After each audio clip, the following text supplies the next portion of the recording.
जय श्री कृष्ण। ओम नमो भगवते वासुदेवाय नमः। आप सुन रहे हैं पौराणिक अमृतवाणी द्वारा प्रसारित महाभारत कथा। कथा को सुनने के लिए चैनल को लाइक शेयर एंड सब्सक्राइब कीजिए। ये आगे की कथा प्रारंभ करते हैं। श्री गणेशाय नमः। संक्षिप्त महाभारत महाप्रास्थानिक पर्व। द्रौपदी सहित पांडवों का महाप्रस्थान। नारायणं नमस्कृत्य नरं चैव नरोत्तमं देवीं सरस्वतीं व्यासं ततो जयमुदीरयेत्। अंतर्यामी नारायण स्वरूप भगवान श्री कृष्ण, उनके नित्य सखा नर स्वरूप नररत्न अर्जुन, उनकी लीला प्रकट करने वाली भगवती सरस्वती और उनके वक्ता महर्षि वेदव्यास को नमस्कार करके आसुरी संपत्तियों पर विजय प्राप्ति पूर्वक अंतःकरण को शुद्ध करने वाले महाभारत ग्रंथ का पाठ करना चाहिए। जन्मेजय ने पूछा, ब्राह्मण, इस प्रकार वृष्णि और अंधक वंश के वीरों में मूसल युद्ध होने का समाचार सुनकर भगवान श्री कृष्ण के परम धाम पधारने के पश्चात पांडवों ने क्या किया? वैशंपायन जी ने कहा, राजन, गुरुराज युधिष्ठिर ने जब इस प्रकार वृष्णि वंशियों के महान संहार का समाचार सुना तो महाप्रस्थान का निश्चय करके अर्जुन से कहा, महामते, काल इस संपूर्ण प्राणियों को पका रहा है, विनाश की ओर ले जा रहा है। अब मैं काल के बंधन को स्वीकार करता हूँ। तुम भी इस संबंध में अपने विचार प्रकट कर सकते हो। भाई के इस प्रकार कहने पर अर्जुन ने भी काल की अनिवार्यता बतलाकर उनके कथन का अनुमोदन किया। अर्जुन के विचार जानकर भीमसेन और नकुल सहदेव ने भी उनकी बात का समर्थन किया। तत्पश्चात युधिष्ठिर ने युयुत्सु को बुलाकर उसे संपूर्ण राज्य की देखभाल का भार सौंप दिया और अपने राज्य सिंहासन पर परीक्षित का अभिषेक किया। इसके बाद वे अत्यंत दुखित होकर सुभद्रा से बोले, बेटी, यह तुम्हारा पौत्र परीक्षित कौरवों का राजा होगा और यदुवंशियों में से जो लोग बच गए हैं उनका राजा श्री कृष्ण पौत्र वज्र को बनाया गया है। परीक्षित का राज्य हस्तिनापुर में होगा और वज्र का इंद्रप्रस्थ में। तुम्हें वज्र की भी रक्षा करनी चाहिए। ऐसा कहकर भाइयों सहित धर्मराज युधिष्ठिर ने श्री कृष्ण का, अपने बूढ़े मामा वसुदेव जी का तथा बलराम आदि का तर्पण किया और बड़ी सावधानी से सबके नाम ले लेकर उनके लिए विधिवत श्राद्ध किया। फिर द्वैपायन, व्यास, नारद, मार्कंडेय, भारद्वाज आके वल्लक्य को यत्नपूर्वक बुलाकर उन्हें भगवत प्रीत्यार्थ स्वादिष्ट अन्न का भोजन कराया तथा भगवान का नाम कीर्तन करते हुए उन्होंने उत्तम ब्राह्मणों को नाना प्रकार के रत्न, वस्त्र, ग्राम, घोड़े और रत्न प्रदान किए। इसके बाद गुरुवर कृपाचार्य की पूजा करके नगर निवासियों सहित परीक्षित को शिष्य भाव से उनकी सेवा में सौंप दिया।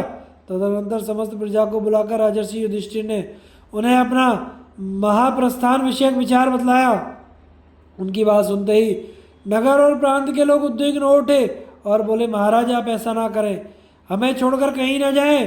परंतु धर्मात्मा राजा युधिष्ठिर ने उन्हें समझा बुझाकर राजी किया और भाइयों सहित चले जाने का निश्चय कर लिया। फिर तो युधिष्ठिर ने अपने आभूषण उतारकर वल्कल वस्त्र धारण कर लिए। भीम, अर्जुन, नकुल, सहदेव तथा यशस्वी द्रौपदी देवी ने भी ऐसा ही किया। सबने वल्कल वस्त्र पहन लिए। इसके बाद ब्राह्मणों से विधि पूर्वक उत्सर्गकालीन निष्ठि कराकर उन्होंने अग्नियों का जल में विसर्जन कर दिया और स्वयं वे महायात्रा के लिए प्रस्थित हो गए।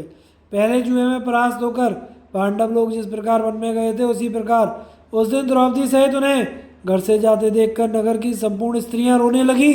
किंतु उन 5 भाइयों को इस यात्रा से बड़ी प्रसन्नता हुई। युधिष्ठिर का अभिप्राय जानकर और वृष्णिवंशियों का संहार देखकर समस्त पांडव, द्रौपदी और एक कुत्ता, ये सब साथ साथ चले।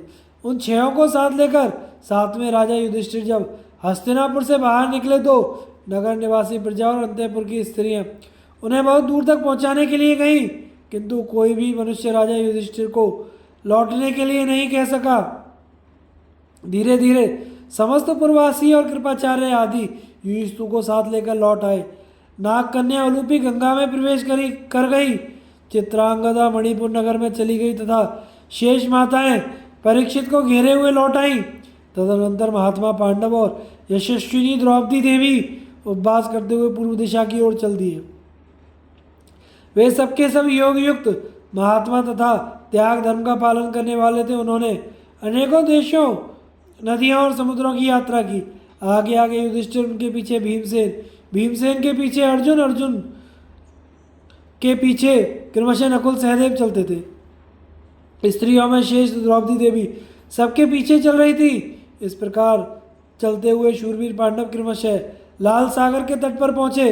अर्जुन ने दिव्य रत्न समझकर लोभवश अभी तक अपने गांडीव धनुष और अक्षय तुणीरों का परित्याग नहीं किया था। वहां पहुंचने पर उन्होंने मार्ग रोककर खड़े हुए पुरुष रूपधारी साक्षात अग्निदेव को सामने उपस्थित देखा।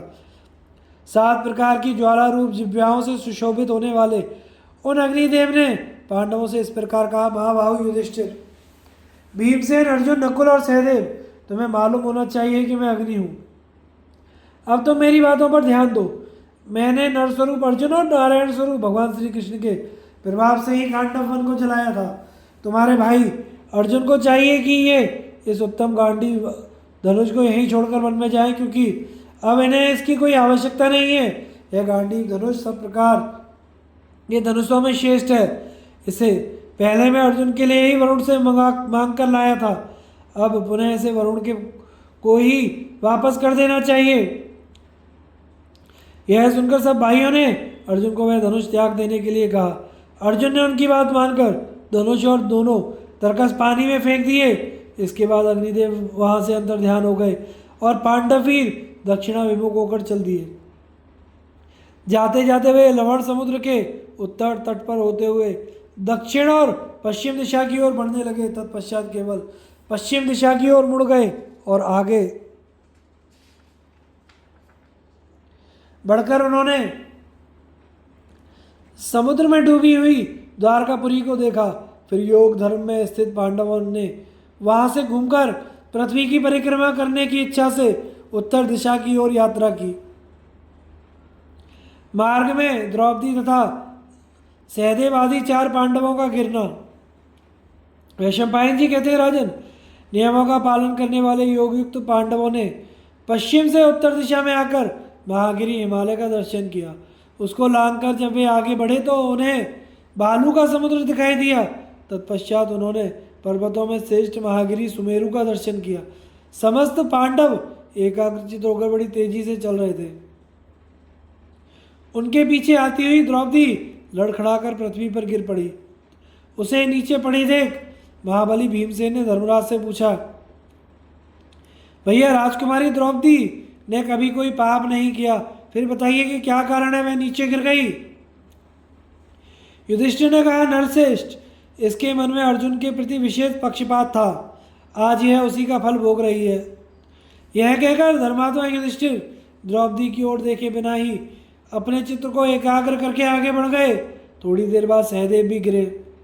उन्हें गिरते देख भीमसेन ने राजा से पूछा, भैया, यह माद्री नंदन सहदेव जो सदा हम लोगों की सेवा में संलग्न रहता था और अहंकार को अपने पास भी नहीं फटकने देता था, आज क्यों धराशायी हुआ। युधिष्ठिर ने कहा, राजकुमार सहदेव किसी को अपने जैसा विद्वान नहीं समझता था, इसी दोष के कारण आज गिरना पड़ा है। द्रौपदी और सहदेव को गिरे देख बंधु प्रेमी शूरवीर नकुल शोक से व्याकुल होकर गिर पड़े। यह देखकर भीमसेन ने पुनः राजा से प्रश्न किया, भैया, संसार में जिसके रूप की समानता करने वाला कोई नहीं था, जिसने कभी अपने धर्म में त्रुटि नहीं होने दी तथा जो सदा हम लोगों की आज्ञा का पालन करता था, वह हमारा प्रिय बंधु नकुल क्यों गिर पड़ा। भीमसेन के इस प्रकार पूछने पर युधिष्ठिर ने नकुल के संबंध में यह उत्तर दिया, भीमसेन, नकुल हमेशा यही समझता था कि रूप में मेरे समान कोई दूसरा नहीं है। इसके मन में यही बात बैठी रहती थी कि मैं ही सबसे बढ़कर रूपवान हूँ, इसलिए इसको गिरना पड़ा है। उन तीनों को गिरते देख अर्जुन को बड़ा शोक हुआ और वे भी अनुताप के मारे गिर पड़े। दुर्धर्ष वीर अर्जुन को गिरे और मरणासन हुए देखकर भीम ने पुनः प्रश्न किया, भैया, महात्मा अर्जुन कभी प्रयास में भी झूठ बोले हो ऐसा मुझे याद नहीं आता। यह किस कर्म का फल है जिससे उन्हें भी पृथ्वी पर गिरना पड़ा। युधिष्ठिर बोले, अर्जुन को अपनी शूरता का अभिमान था। इन्होंने कहा था कि मैं एक ही दिन में शत्रुओं को भस्म कर डालूंगा, किंतु ऐसा किया नहीं, इसी से आज इन्हें धराशायी होना पड़ा है। इतना ही नहीं, इन्होंने संपूर्ण धनुर्धरों का अपमान भी किया था, जिसका फल इन्हें भोगना पड़ रहा है। अतः अपना कल्याण चाहने वाले पुरुष को ऐसा नहीं करना चाहिए। यूँ कहकर राजा युधिष्ठिर आगे बढ़े। इतने में ही भीमसेन भी गिर पड़े। गिरने के साथ ही उन्होंने धर्मराज युधिष्ठिर को पुकार कर कहा, राजन जरा मेरी ओर तो देखिए, मैं आपका प्रिय भीमसेन हूँ और यहाँ हुआ हूँ। यदि जानते हो तो बताइए मेरे गिरने का क्या कारण है। युधिष्ठिर ने कहा, भीम तुम बहुत खाते थे और दूसरों को कुछ भी ना समझकर अपने बल की डींग हाँकते थे, इसी से तुम्हें भूमि पर गिरना पड़ा है। यह कहकर महाभाव युधिष्ठिर उनकी ओर बिना देखे ही आगे चल दिए। केवल एक कुत्ता बराबर उनका अनुसरण करता रहा। युधिष्ठिर का इंद्र और धर्म के साथ वार्तालाप तथा सदैव स्वर्गगमन।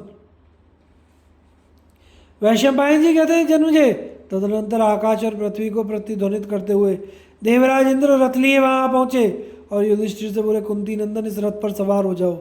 तब अपने गिरे हुए भाइयों की ओर दृष्टि डालकर धर्मराज युधिष्ठिर शोक से संतप्त हो उठे और इंद्र से कहने लगे, देवेश्वर मेरे भाई मार्ग में गिरे पड़े हैं, वे भी मेरे साथ चलें, इसकी व्यवस्था कीजिए, अन्यथा मैं अपने भाइयों के बिना स्वर्ग में नहीं जाना चाहता।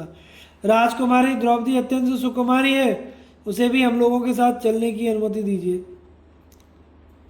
इंद्र ने कहा, भरतश्रेष्ठ तुम्हारे सभी भाई तुमसे पहले ही स्वर्ग में पहुंच चुके हैं, उनके साथ द्रौपदी भी है, वहां चलने पर वे सब तुम्हें मिलेंगे, अतः उनके लिए शोक ना करो।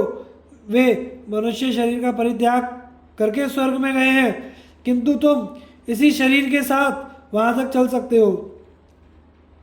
युधिष्ठिर बोले, भगवान यह कुत्ता मेरा बड़ा भक्त है, इसने सदा ही मेरा साथ दिया है, इसे भी मेरे साथ चलने की आज्ञा दीजिए। इंद्र ने कहा, राजन तुम्हें अमरता मेरे समान ऐश्वर्य और पूर्ण लक्ष्मी तथा बहुत सी सिद्धियां प्राप्त हुई हैं, साथ ही तुम्हें स्वर्गीय सुख भी सुलभ हुए हैं, इस कुत्ते को छोड़कर मेरे साथ चलो, इसमें कोई कठोरता नहीं है। युधिष्ठिर ने कहा, भगवान आर्य पुरुष के द्वारा निम्न श्रेणी का काम होना कठिन है, मुझे ऐसी लक्ष्मी की प्राप्ति कभी ना हो जिसके लिए भक्त पुरुष का त्याग करना पड़े। इंद्र ने कहा, धर्मराज कुत्ता रखने वालों के लिए स्वर्ग में कोई स्थान नहीं है, उनके यज्ञ करने, कुआं बावली आदि बनवाने का जो पुण्य होता है उसे क्रोधवश नाम के राक्षस हर लेते हैं, इसलिए सोच विचार कर काम करो, इस कुत्ते को छोड़ दो, ऐसा करने में कोई निर्दयता नहीं है। युधिष्ठिर ने कहा, महेंद्र भक्त का त्याग करने से जो पाप होता है उसका कभी अंत नहीं होता, संसार में वह ब्रह्म हत्या के समान माना गया है, अतः मैं अपने सुख के लिए किसी भी तरह इस कुत्ते का त्याग नहीं कर सकता, जो डरा हुआ हो, जो भक्त हो, मेरा दूसरा सहारा नहीं है, ऐसा कहते हुए आर्त भाव से शरण में आया हो, अपनी रक्षा में असमर्थ, दुर्बल और अपने प्राण बचाना चाहता हो, ऐसे पुरुष को प्राण जाने पर भी मैं नहीं छोड़ सकता, यह मेरा सदा का व्रत है। इंद्र ने कहा, वीरवर मनुष्य जो कुछ दान स्वाध्याय अथवा हवन आदि पुण्य कर्म करता है, उस पर यदि कुत्ते की दृष्टि भी पड़ जाए तो उसके फल को क्रोधवश नामक राक्षस हर ले जाता है, इसलिए इस कुत्ते का त्याग कर दो, इससे तुम्हें देवलोक की प्राप्ति होगी। तुमने भाइयों तथा प्रिय पत्नी द्रौपदी का परित्याग करके अपने पुण्य कर्मों के फलस्वरूप देवलोक को प्राप्त किया है, फिर इस कुत्ते को क्यों नहीं छोड़ देते? सब कुछ छोड़कर अब कुत्ते के मुंह में कैसे पड़ गए? युधिष्ठिर ने कहा, भगवान संसार में यह बात है कि मरे हुए मनुष्यों के साथ ना किसी का मेल होता है ना विरोध। द्रौपदी और अपने भाइयों को जीवित करना मेरे वश की बात नहीं है, अतः मर जाने पर उनका मैंने त्याग कर दिया है। जीवितावस्था में नहीं, शरण में आए हुए को भय देना, स्त्री का वध करना, ब्राह्मण का धन लूटना और मित्रों के साथ द्रोह करना, ये चार अधर्म एक और भक्त का त्याग दूसरी ओर हो तो मेरी समझ में यह अकेला ही उन चारों के बराबर है। वैशंपायन जी कहते हैं, जन्मजय कुत्ते के शरीर धारण करके आए हुए धर्मस्वरूपी भगवान धर्मराज युधिष्ठिर की बात सुनकर प्रसन्न हुए और उनकी स्तुति करते हुए मधुर वचनों में बोले, राजेंद्र तुमने अपनी सदाचार बुद्धि और संपूर्ण प्राणियों के प्रति होने वाली इस दया के कारण अपने पिता का नाम उज्जवल कर रहे हो। बेटा, एक बार पहले मैंने द्वैत वन में भी तुम्हारी परीक्षा की थी, जबकि तुम्हारे सभी भाई पानी लाने के लिए जाकर मारे गए थे। उस समय तुमने कुंती और माद्री दोनों माताओं में समानता की इच्छा रखकर अपने सगे भाई भीम और अर्जुन को छोड़कर केवल नकुल को जीवित करना चाहा था। इस समय भी यह कुत्ता मेरा भक्त है, ऐसा सोचकर तुमने देवराज इंद्र के रथ का परित्याग कर दिया है, अतः स्वर्गलोक में तुम्हारी समता करने वाला कोई नहीं है, इसलिए तुम्हें अपने इसी शरीर से अक्षयलोकों की प्राप्ति हुई है। तुम परम उत्तम गति को पा गए हो। यों कहकर धर्म इंद्र, मरुदगण, अश्विनी कुमार, देवता और देवर्षियों ने पांडुनंदन युधिष्ठिर को रथ में बिठाया और अपने अपने विमानों पर आरूढ़ होकर वे स्वर्ग को चल दिए। वे सबके सब अपनी इच्छा के अनुसार विचरने वाले, रजोगुण शून्य, पुण्य आत्मा, पवित्र वाणी एवं बुद्धि एवं कर्म वाले सिद्ध थे। इंद्र के रथ में बैठे हुए राजा युधिष्ठिर अपने तेज से पृथ्वी और आकाश को दैदीप्यमान करते हुए बड़ी तेजी के साथ ऊपर की ओर जाने लगे। उस समय संपूर्ण लोगों का वृत्तांत जानने वाले, बोलने में कुशल तथा महान तपस्वी नारद जी ने देवमंडल में स्थित होकर उच्च स्वर से कहा, जितने राजर्षि स्वर्ग में आए हैं वे सभी यहाँ उपस्थित हैं, किंतु गुरुराज युधिष्ठिर अपने श्रेयस से उन सबकी कीर्ति को आच्छादित करके विराजमान हो रहे हैं। अपने यश, तेज और सदाचार रूप संपत्ति से तीनों लोगों को आवृत करके अपने भौतिक शरीर से स्वर्गलोक में आने का सौभाग्य पांडुनंदन युधिष्ठिर के सिवा और किसी राजा को प्राप्त हुआ हो, ऐसा मैंने कभी सुना नहीं। युधिष्ठिर, पृथ्वी पर रहते हुए तुमने आकाश में नक्षत्र और ताराओं के रूप में जितने तेज देखे हैं, वे ही ये देवताओं के हजारों लोग हैं, इनकी ओर देखो। नारद जी की बात सुनकर राजा धर्मात्मा युधिष्ठिर ने देवताओं तथा अपने पक्ष के राजाओं की अनुमति लेकर कहा, मेरे भाइयों को भला या बुरा जो भी स्थान प्राप्त हुआ हो उसी को मैं भी पाना चाहता हूँ। उसके सिवा दूसरे लोक में जाने की मेरी इच्छा नहीं है। ऐसा कहने पर देवराज इंद्र ने कोमल वाणी में कहा, महाराज, तुम अपने शुभ कर्मों द्वारा प्राप्त हुए स्वर्गलोक में निवास करो। मनुष्य लोक के स्नेह पाश को क्यों अभी तक खींचते आते हो? तुम्हें वह उत्तम सिद्धि प्राप्त हुई है जो दूसरे मनुष्य के लिए दुर्बल है। तुम्हारे भाइयों को ऐसा स्थान नहीं प्राप्त है। क्या अभी तक मनुष्य लोक की भावना तुम्हारा पिंड नहीं छोड़ती? यह स्वर्गलोक है, पर स्वर्गवासी देवर्षियों और सिद्धों की ओर तो दृष्टि डालो। देवेंद्र की ऐसी बातें सुनकर युधिष्ठिर ने फिर से कहा, देवराज, अपने भाइयों के बिना मुझे यहाँ रहने का उत्साह नहीं होता। मैं तो वहीं जाना चाहता हूँ जहाँ मेरे भाई गए हैं, जहाँ सत्वगुण संपन्ना द्रौपदी देवी विराजमान है। महाप्रास्थानिक पर्व समाप्त। आगे की कथा का प्रसारण हम अगले भाग में करेंगे। चैनल को लाइक, शेयर, सब्सक्राइब करें। धन्यवाद।